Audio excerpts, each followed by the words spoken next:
네, 네. 월드와이드 워 롬. 음. 네, 아주 재밌는 게임이 나왔다고 하니까 혹시 예전에 PC방 추억들 계신 분들 한 번씩 네. 다운로드 받아보시면 어떨까 싶습니다. 자, 그러면 우리 권순우 팀장과 함께 뉴스부터 살펴보겠습니다. 어서 오십시오. 그러시죠. 네, 안녕하세요. 3프로TV 권순우 취재팀장입니다. 네, 반갑습니다. 어제는 저평가 주식의 날이었습니다. 그렇습니까? 네, 어제 한국 자산주 이런 거 몰랐다며. 신나게 올랐습니다. 네? SK 지주 네. 비판 진짜 많이 받았던 그 네. 지주가 9.9%가 올랐고, 어제 갑자기요? 예. 그리고 실적 굉장히 좀 안 좋은 거의 한 반토막난 실적을 발표했던 금호석유 금호석유. 8.8%. 금호석유? 예. 그리고 이제 또 그 자산주이자 네. 거버넌스가 조금 문제가 좀 있다라고 불리는 태광산업 17.4%. 삼성물산 저평가의 대명사죠. 네. 6.3%. 지금 모든 투자자들이 그런 주식이 아직 있나 이런 생각을 할 것 같은데. 우리 또 주가 하락의 상징 이마트 네. 15% 올랐습니다. 15%? 예. 이거 뭐 무슨 일이 있었는데 어제? 어제는 그 MG의 날이 아니라 아재의 날이라 그래가지고 네. 아재 주식들이 많이 올랐습니다. 어. 뭐였냐면은 네. 그 이런 기업들 어제 그 투자자들하고 같이 얘기를 하다 보니까 이거 도대체 이게 공통적인 뭐예요? 그랬더니 자사주 많은 회사들이라고. 네. 그게 지금 정부에서 코리아 디스카운트 해소를 위해서 그 자사주 제도를 이제 만지작거리고 있는 게 있거든요. 그러면 이제 자사주 소각을 의무화하거나 아니면 자사주를 보유하는 내용에 대해서 꼭 뭐라 그럴까 공표를 해야 되는 네. 이거 왜 갖고 있는지에 대한 뭐 그런 얘기들이 좀 제도적으로 좀 논의가 좀 되고 있어요. 네. 그러다 보니까 어제 그 얘기가 나오면서 야, 자사주 많은 주식들 그 자사주 소각하게 되면은 기업 가치가 올라갈 거야라는 기대감으로 좀 어제 많이 올랐습니다. 그래서 어제는 그런 날이었다. 어제는 그런 날이었다. 예, 그런 얘기 좀 드리고요. 미국 같은 경우는 또 이제 나스닥만 조금만 더 가면 이제 사상 최고치 갈 것 같은데 그 다우존스 0.59% 올랐고요. S&P 500 0.76% 올랐고 나스닥이 많이 올랐습니다. 1.12% 올랐는데 어제는 이벤트라고 한다면은 재무부가 국채 발행 계획을 발표를 했어요. 근데 예상보다 국채 발행을 좀 덜 할 것 같다라는 얘기가 좀 나오면서 국채금리도 빠졌더라고요 보니까. 예, 그러면서 좀 이게 전반적으로 증시에는 좀 좋은 영향을 미쳤고요. 그동안 좀 약세를 보였던 전기차 회사들 주가가 좀 많이 올랐어요. 테슬라도 오랜만에 반등했던데. 예, 4.19% 테슬라 올랐고요. 루시드 네. 모터스도 한 2.71%, 리비안도 한 5.4% 정도 올랐습니다. 테슬라가 뭐 워낙 올해 들어서 진짜 실망스럽죠. 예. 테슬라. 근데 이게 그 테슬라와 관련해서는 일단 실적이 별로 좀 예상보다 이익률이 좀 안 좋았다라는 점이 좀 악재로 좀 작용을 했었잖아요. 좀 수요가 좀 둔화된다 이런 얘기가 좀 있었는데 그러면서 좀 납품 단가 조정한다는 얘기가 나오면서 조금 더 호재로 적용이 되기는 것 같았어요.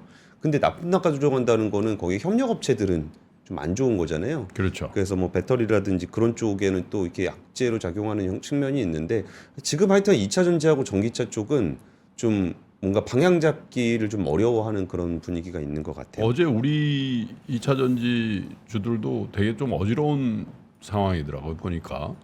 네, 금요일 날 폭등했던 것들 다시 뭐 폭락하는 주식도 나오고. 네네. 그죠? 근데 이게 원래 주가가 이렇게 한번 너무 치솟다가 내려오면은 수급 잡는데 좀 시간이 좀 오래 걸려요. 그리고 그러니까 원래 산업하고 주가가 이렇게 딱 똑같이 움직이는 건 아닌데 이게 한번 꼬이고 나면은 그러니까. 좀 더 그 주가 잡기가 좀 어려워지는 것 같습니다. 그래서 네. LNF 같은 경우는 또 코스피로 옮겼는데도 별 재미를 좀 못 보더라고요. 그래서 그런 측면이 좀 있다는 말씀 드리고요. 오늘은 국제 뉴스가 조금 많은데 그 헝다 드디어 청산 명령이 내려왔습니다. 홍콩 법원이 청산 명령했죠. 예, 홍콩 법원이 청산 명령을 했는데 그 보통 이렇게 청산을 할 것이냐 회생을 할 것이냐라 그러면은 채권자들하고 이제 구조조정안을 가지고 협상을 해요. 예. 그러니까 뭐 빚을 이번에 다 갚진 좀 어렵겠지만 이렇게 해서 지금 제가 이 정도는 갚아서 사업을 유지하는 게 당신한테도 유리하지 않겠습니까? 뭐 이런 식의 안들을 제시하는데 홍콩 고등법원은 헝다가 실행 가능한 구조조정 계획을 제시하는 부분에서 진전이 명백하게 부족했다. 이제는 지금 얘기해도 충분한 청산을 얘기해도 충분한 시간이 된 것 같다라는 얘기를 좀 했습니다. 근데 사실 헝다는 뭐 이게 정확한 숫자인지는 모르겠는데 외신에서 얘기하기로는 세계에서 부채가 가장 많은 기업으로 얘기가 거론되고 있더라고요. 443조 얘기하더라고요. 예, 한 440조 정도 얘기하고 있고 네. 현재 건설적인 프로젝트만 1,200개예요. 건설 중인. 건설 중인. 그러니까 여기서 물론 이게 홍콩 법원이라는 거는 이게 뭐 홍콩도 중국이냐라고 좀 볼 수는 있겠지만 중국 본토하고는 좀 분리가 좀 돼 있긴 하잖아요. 그래서 홍콩 법원이 청산을 했다고 해가지고 이제 중국 본토에 있는 자산들을 강제성을 부여하기는 좀 어려운 상황인 것 같아요.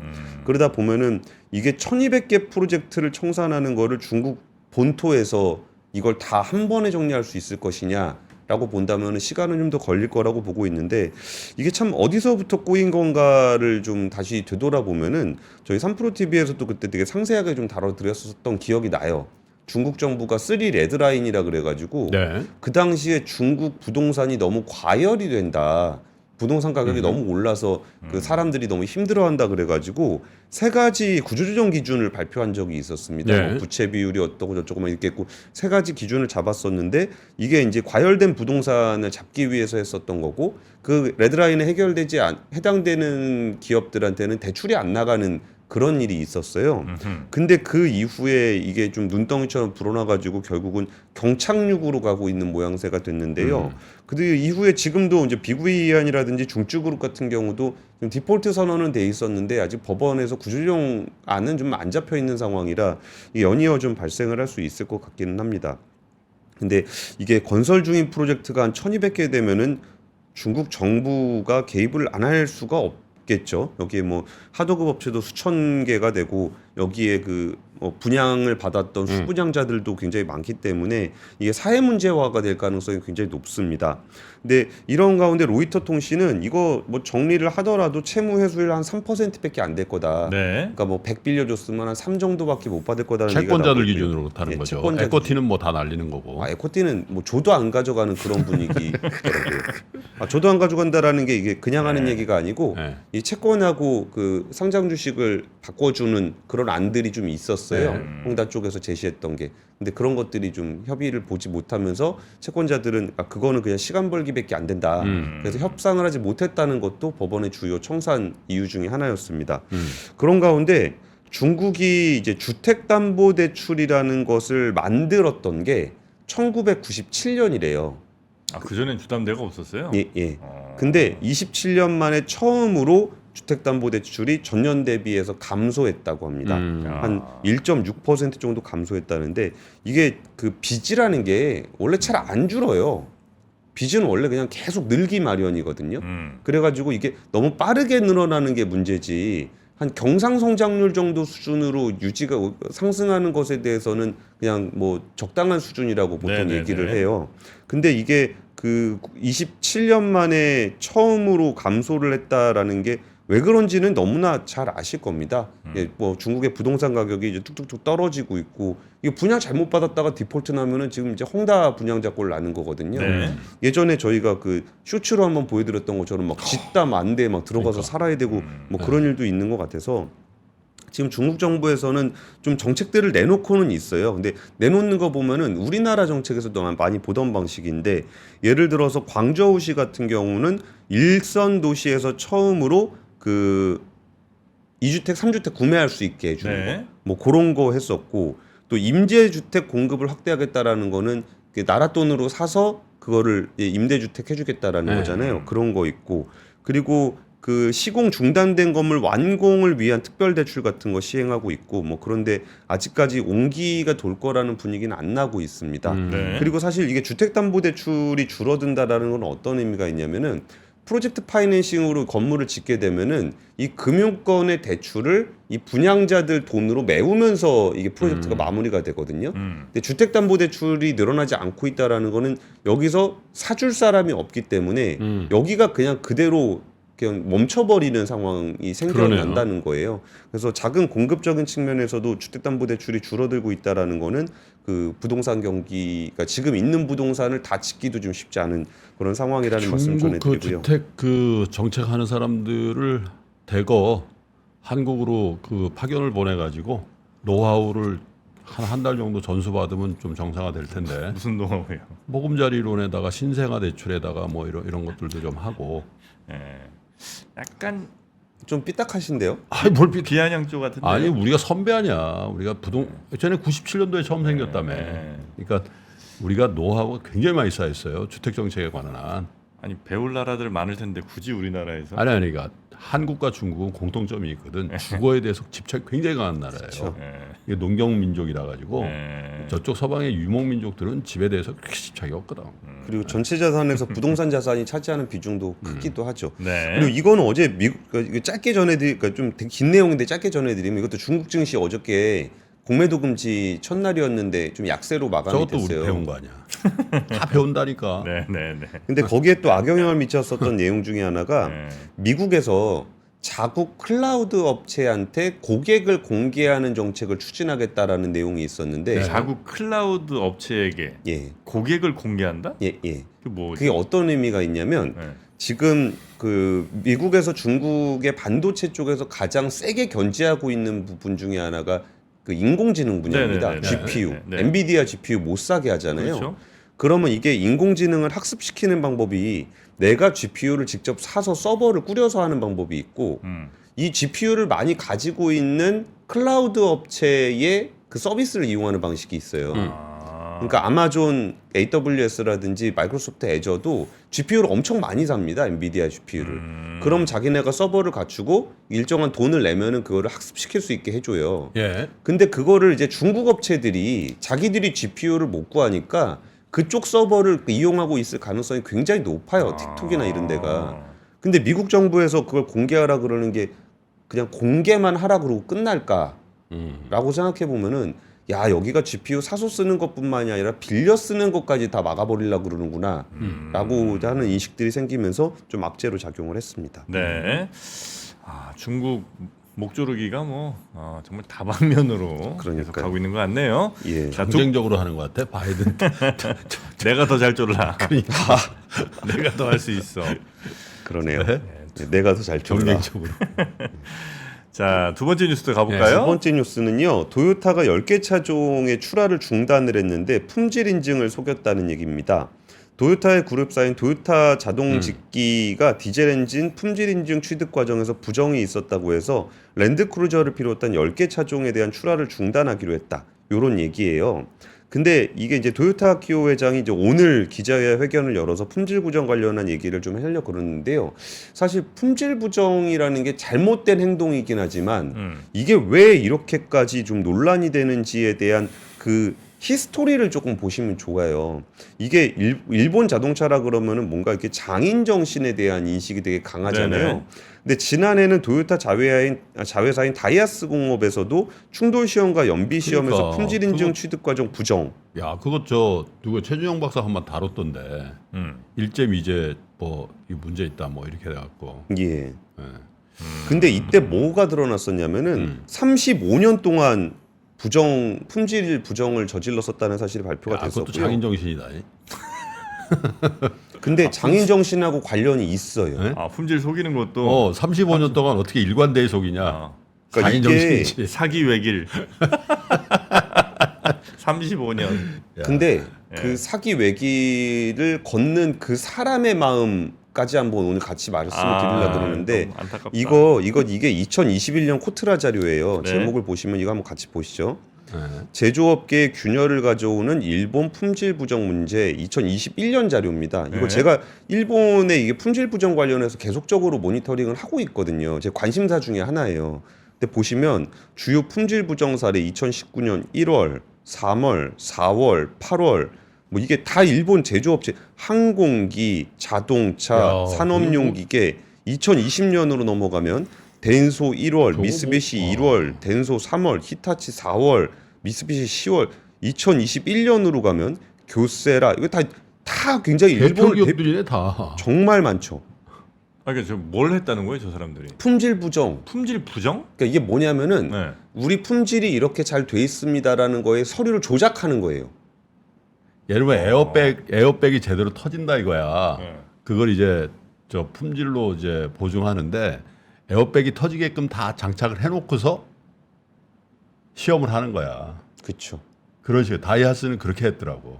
그리고 이게 그러니까 측정치를 그러니까 뭔가 품질을 봤을 때 네, 이게 괜찮습니다 하면 측정치를 갖다 넣어야 되는데 그걸 추정치를 갖다 넣는다거나 아니면 실험을 하는 단계에서 품질이 잘 안 좋다 그럼 다시 설계를 해와야 아니, 되잖아요. 근데 그거는 무슨 저 객관적인 뭐 이런 데서 다시 뭐 안전 테스트 뭐 이런 거 다 하지 않아요? 그러니까 그거 할 때 그냥 다시 이게 부품만 바꿔버린다거나 그런 일들이 벌어졌는데 그래요? 이거를 이게 그러니까 단순히 그게 정말 나쁜 사람이 나쁜 짓을 해서 그렇다 그러면 나쁜 사람을 처벌하면 되는 문제잖아요. 네. 근데 이거를 가지고 지금 일본에서는 어떤 얘기가 나오고 있냐면은 이 그 품질 부정을 한 사람들도 이제 막 쌓이고 쌓여서 이게 터지기 시작하는 건데 이 얘기가 나오는 거예요. 그러니까 잃어버린 30년 동안 물가가 이렇게 안 오르잖아요. 네. 그럼 물건 가격이 안 오르니까 이 경직된 문화 속에서 협력업체들을 저 패는 거예요. 아 목조르고 또. 예, 그리고서 비용 절감을 계속적으로 요구를 하고 네. 근데 거기서 자동차의 성능이 개선되다 그러면은 품질이 좀 좋아지면 원가가 올라가잖아요. 그렇죠. 근데 그 부담을 협력업체로 계속 떠넘기는 겁니다. 그럼 거기서 뭔가 문제가 있으면 이거 했을 때 아, 문제가 있습니다라고 해서 누군가 얘기를 해야 되는데 그 일본의 그 계급화돼 있는 문화 속에선 그 얘기를 못 하는 거예요. 그리고 네. 장인 정신을 강조하고 뭐 품질에 대한 걸 강조하고 하는 사이에 그 원가에 대한 부담을 밑으로 그냥 계속 내리는 겁니다. 품질은 굉장히 고품질이어야 되고 장인 정신이 있어야 되는데 가격은 올릴 수 없어. 그리고 네가 알아서 해. 이런 문화가 계속 누적돼 있다라는 거고 그러면서 이번에 나왔던 그 제조업체들의 얘기 중에 그 제일 지금 당신의 기업 활동을 하는데 제일 어려운 점이 뭡니까? 그랬더니 고객이 원하는 품질을 유지하는 게 제일 어렵다라는 응답이 1위로 나왔어요. 그러니까 품질을 유지해달라 그러면 그 정도 가격을 쳐줘야 되잖아요. 네. 근데 그걸 안 쳐주면서 그 밑으로 갑질을 해버린 거예요. 많이 보던 뉴스 같은데. 아, 근데 일본은 그게 훨씬 더 구조적으로 아, 심한 그래요? 거예요. 그래서 이번에 그 검증했던 우린 품질 유지 잘 안 하지. 네. 있는 대로 그냥 갖다 드리고. 그러니까 우리는 또 이게 막 갑질이라는 말 이런 것들도 회자가 그러니까 사회적으로 많이 논란이 되잖아요. 네. 갑질을 한다 안 한다. 근데 일본 사회에서는 그것도 안 되고 있었던 거예요. 그러다 보니까 이게 결국은 기업들은 투자를 외면하고 비용 절감하고 협력업체들한테 부담을 다 떠넘기고 하다 보니까 이거를 품질 부정이라는 방식으로 대응을 해왔던 것들이 본물 터지듯이 이렇게 터져버리고 있는 상황인 근데 겁니다. 정부 기관은 뭘 합니까? 그러면 그런 거 다 밝혀내고 그리고 뭐 인증도 해야 되고 뭐 테스트도 해야 되고 뭐 그런 거 하는 게 정부 기관이 따로 있잖아요. 그쵸. 우리나라도. 예, 예. 근데 걔네들은 35년 동안 뭘 해요? 그러니까요. 그러니까 이런 부분들이 일본 사회가 정말 이렇게 하루아침, 그러니까 정말 이 사람의 문제라 그러면은 이 사람 처벌하는 걸로 끝낼 수 있는데 이 구조적인 문제, 이렇게 품질 인증을 공직해야 되는 정부부터 해가지고 네. 이거를 압박했던 뭐 그 OEM 업체 그 밑으로 거기 그 품질 부정을 했던 그런 그 문화까지 예전에 그 도요타가 그 얘기 있었거든요. 우리의 뭐 제일 좋은 그 시스템 이름을 잊어버렸는데 벨 누르고 손 들고 문제 있습니다라 그러면 상 주는 시스템 있다라고 그렇게 자랑을 했었는데 벨이 안 눌러져. 안 누르는 게 아니라 벨 누르게 되면은 크게 자기가 불이익을 받을 수 있다라는 문화가 너무나 공고하게 형성이 돼 있었다라는 거죠. 그래서 이번에 사실 도요타 키오 회장 같은 경우는 이제 CEO에서 물러났음에도 불구하고 직접 이제 나와서 기자회견을 한다고 하니까 어떤 내용인지 오늘 좀 지켜봐야 될 것 같습니다. 근데 그렇게 보기에는 아직은 품질이 너무 잘 나오고 있는 거 아니에요? 모르죠. 아 그런가? 그러니까 품질이 지금 부정이 이렇게까지 많이 나오고 있었다는 것도 우리가 인지를 잘 못하고 보통 있었잖아요. 뭐 잔고장 없다, 일본 차 타면 뭐 10년 동안 카센터 갈 일 없다 이런 얘기 많이 하잖아요. 그래서 그렇게 저 퀄리티 한 거 치고는 너무 고장 안 나고 잘 나온 거 아닌가? 아니, 현대차하고 혼다하고 현대차가 더 카센터 갈 일이 없어요. 아 혼다보다. 네. 그렇습니까? 네. 내가 알기로 그래. 우리도 잘 만들죠. 네. 네. 근데 여기서 진짜 문제가 리콜이 정말 이렇게 뭐 결함이라든지 이래서 난 리콜이 아니라 부정에 의한 리콜이라는 게 굉장히 치명적인 거죠. 예. 세 번째 뉴스 갈까요? 세 번째 뉴스 요새 카카오하고 SM 엄청 시끄럽거든요. 근데 이게 자잘자잘하게 뉴스들이 좀 많이 나와가지고 그냥 그거 그때그때 전해드리진 않았는데 좀 이거 모아서 좀 전해드리면은 최근에 그 카카오가 감사팀 보내가지고 SM 경영자들 다 컴퓨터 포렌식해서 가져갔거든요. 그래가지고 이게 무슨 압수수색이냐 뭐냐 뭐 이런 얘기 나왔다가 야 SM을 다시 팔려고 그러나 보다 카카오가 뭐 그런 설까지 나왔었는데 카카오가 공시를 통해서 이거를 부인을 좀 한 상황입니다. 근데 지금 거론되고 있는 부분이 카카오가 그 SM엔터 경영진과 관련이 있는 합병을 집중적으로 들여다보고 있다는데 뭐 예를 들면은 텐엑스엔터라는 회사가 있는데 소속 연예인이 한 명입니다. 그 뭐 스트레이키즈 멤버 중에 한 명인데 거기에 부채가 자산을 초과하는 회사인데 이 회사를 22억 원에 카카오엔터 쪽에서 자회사 통해서 인수를 해줬다라는 거예요. 그리고 뭐 더허브 그리고 스튜디오 클론 등의 법인을 인수하는 과정에서 그 대주주인 카카오와 사전 상의를 거치지 않고 진행을 했다라는 얘기가 좀 나와요. 그래가지고 지금 카카오 쪽에서는 이거를 좀 어떻게 볼 것이냐라고 했을 때 여러 가지 관점이 있는데 하나는 이제 그러니까 SM엔터의 경영진이 카카오 쪽에서 임명한 사람들이 아니에요. 예전에 분쟁 과정에서 임명이 됐던 카카오 사람들이거든요. 측을 들어줬던 경영진이죠. 그쵸. 엄밀하게 얘기하면. 엄밀하게 보면 그렇죠. 그렇죠. 예, 그리고 이수만 총괄 PD에게 반기를 들었던 그 조카. 예. 근데 그때 카카오에서도 적극적으로 자기 사람을 보낼 수가 없었던 거는 여기가 이제 분쟁 상황이었기 때문에 좀 그런 상황이 있어서 이제 경영진을 교체하려고 그런다. 요게 하나 있는 거고 네. 또 하나는 진짜 좀 문제가 있다. 그동안 그러니까 SM엔터가 그동안 누적되어 왔던 문제들이 좀 있는데 그런 문제들을 정리하는 과정에 있다라는 게 하나 있고 또 하나는 카카오가 지금 뭐 하나 걸리면 되게 위험한 상황입니다.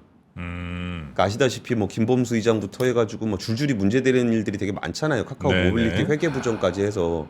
그러니까 카카오가 지금 내부 감사를 되게 세게 하는 과정에서 예전에 뭐 골프 회원권이니 그런 얘기도 나왔었잖아요. 그러니까 지금 모든 계열사의 회계를 굉장히 깐깐하게 볼 수밖에 없는 상황. 지금 회계 감사 시즌이잖아요. 그러다 보니까 그 과정에서 좀 SM엔터에 대한 부분도 좀 이제 좀 깐깐하게 보고 있는 그런 상황이다라고 좀 얘기가 다양하게 나오고 있는데 저는 이 부분에서 바람직하다고 봅니다. 그러니까 그 분쟁 과정은 분쟁 과정이고 네. 한번 정리할 때는 이런 잡음이 날 수밖에 없어요. 이게 뭐 이전에 그 카카오에서도 뭐 회원권이 많이 그런 얘기 나오더라도 그런 잡음을 거치면서라도 한번 이렇게 깨끗하게 한번 털어내야 되는 일이 생기잖아요.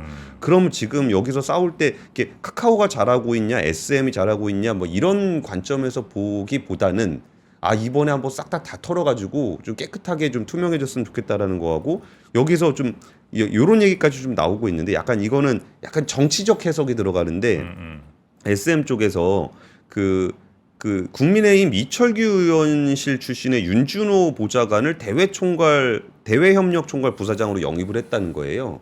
그러면서 대외 담당에 또 이철규 의원은 또 좀 센 분으로 알려져 있잖아요. 네. 그러다 보니까 이 사람을 또 이게 뭐라 그럴까 이게 방패로 삼기 위해서 뭐 한 거 아니에요? 뭐 이런 얘기들도 나오는데 사실 이런 거는 좀 잡음인 것 같고 오히려 좀 그 기업들이 이번 기회에 좀 더 투명해질 수 있는 기회가 되기를 바라는 방향으로 지켜보는 게 맞지 않을까라는 네. 생각이 좀 듭니다. 야, 근데 참 근데 이 와중에 저기 주식 팔았어요. 누가요? 이성수 지금 대표 아니라 그 조카. CEO라고 부르는데 이게 조카. 주식 다 팔았습니다. 다 팔았어요? 예. 얼마나 돼요? 주식? 한 5,200주, 5,260주 정도를 팔았습니다.